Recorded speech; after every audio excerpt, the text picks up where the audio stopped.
সুদের টাকা দিয়া ঘর বানাইলাম, এই ঘরের ভিতরে 4টা 5টা রুম, এক রুমের ভিতরে আমি থাকলাম, আর বাকি 4 রুমের মধ্যে আমার সন্তান থাকলো, মা থাকলো, বাবা থাকলো, ভাই থাকলো, বোন থাকলো।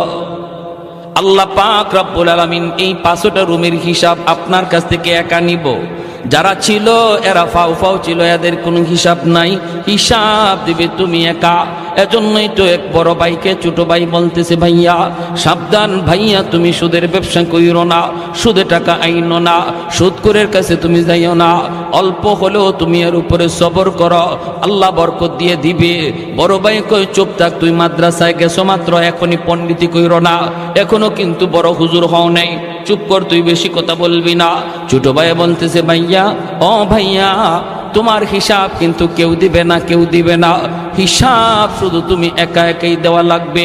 বড় ভাই কয় কস কি তুই, আমি কষ্ট করে করে আইনা সবাইরে খাওয়াইলাম, আমার বিপদের সময় কেউ দাঁড়াবে না। কয় না, ভাবিও তোমার বিপদের সময় দাঁড়াবে না, ভাতিজাও তোমার বিপদের সময় দাঁড়াবে না, আব্বাও তোমার বিপদের সময় দাঁড়াবে না, আম্মাও দাঁড়াবে না, আমি তো দাঁড়াইমু না। ওই বড় ভাই কয় কস কি তুই, মাসের মাস তোরে বেতন দিই আমি? কয় যত বেতনই দেও, বিপদে যখন পড়বা আমি নাই। বড় ভাই কয় কস কি, আমার বউ? বলে বউ না। কয় দূর হর, আমি এত কষ্ট করে ফালতেছি, আমার বিপদে দাঁড়াইবো না। কত দুনিয়াতে পরীক্ষা করবা? বড় ভাই কয় পরীক্ষা কেমনে করবি? কয় দুনিয়াতেই তুমি বিপদে পড়ে দেখো তোমার পাশে কে দাঁড়ায়। কয় কেমনে বুঝবো? কয় তুমি মরা মানুষের বান্ধবীরা বিছানায় পড়ে যাইও, বাকিটা শুধু খালি শুনবা কে কি কয়। আচ্ছা ঠিক আছে। বড় ভাইরে ছোট ভাই নিয়ে যাইতেছে, বট গাছের তলে যাওয়া মাত্রই বড় ভাই পড়ে গেছে। ছোট ভাই বড় ভাইরে লাশ বানায়া বাড়িতে আইনা কান্না শুরু করছে, আব্বা ও ভাবি ও মা, কি রে কি হয়েছে? কই ভাইয়া মইরা গেছে। কেমনে? কয় জানি না, বট গাছের তলে যাওয়া মাত্রই দেখা যায় ভাইয়া মাটিতে পড়ে গেছে।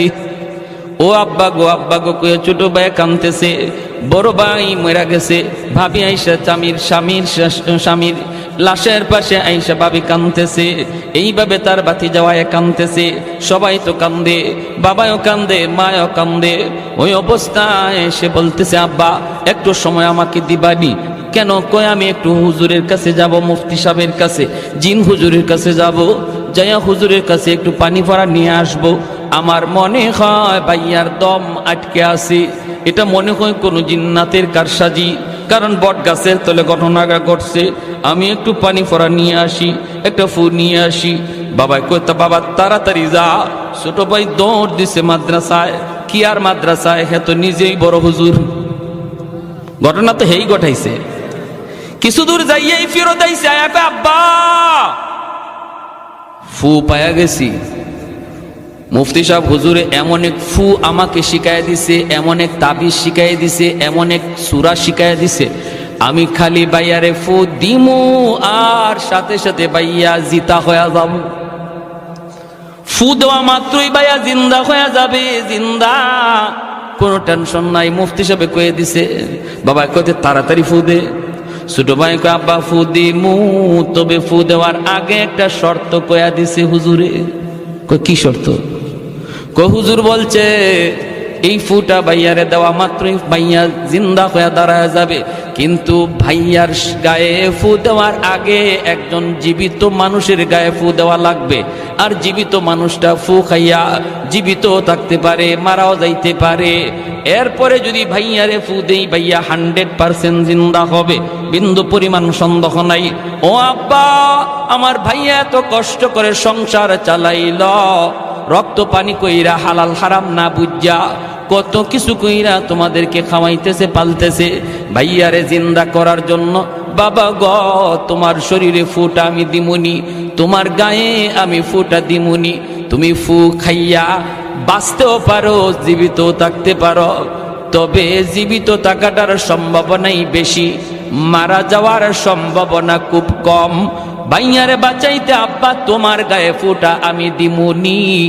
এমনি বাপে কয় রাখ। এর বউরে ডাক দে, বুঝছেন অবস্থা কি কয়? কয় রাখ। ছোট ভাই আব্বা তুমি যে মরে যাইবা এটা কিন্তু 100% না, সম্ভাবনা আছে, তবে বাইয়া যে জিতা হইব এটা 100%। আব্বা বাইয়ার লাগে কি তুমি এই রিক্সটা লইবা না? কয় রাখ রাখ। এর বউরে ডাক দে, আমি রিক্সে যেতে রাজি না। বাপে কি কয়? আমি রিক্সে যেতে রাজি না, বউরে ডাক দে।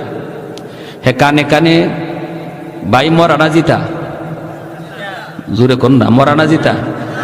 বাপে যে কইছে আমি রিক্স লইতে রাজি না, এই কথা ভাইয়া শুনছেনি? হ্যাঁ, কানে কানে গিয়া কয় ভাইয়া শূন্য, খালি শুন ভাই তুমি। আর হেও আস্তে আস্তে কয় তুই দেখিস ফাঁকে দেনি কেউ আবার গরম পানি ডালে। কয় না না এই চিন্তা কইরো না তুমি, আমি আছি, হয়তো খেয়াল রাখে, আমি সব শুনতেছি। বাবি ডাক দিছে, ও বাবি ভাইয়া ভালো হইব। মুফতি সাহেব হুজুর একটা ফু শিখায় দিছে, যদি ফুটা দেই ভাইয়া সরাসরি ভালো হয়ে যাবে, জিতা হয়ে যাবে, আর মরা থাকবে না। কিন্তু বাবি গ একটা শর্ত আছে গো বাবি, এই ফুটা কিন্তু একজন জীবিত মানুষের গায়ে দেওয়া লাগে। জীবিত মানুষ ফুটা খাইয়া মরতেও পারে, জীবিতও থাকতে পারে।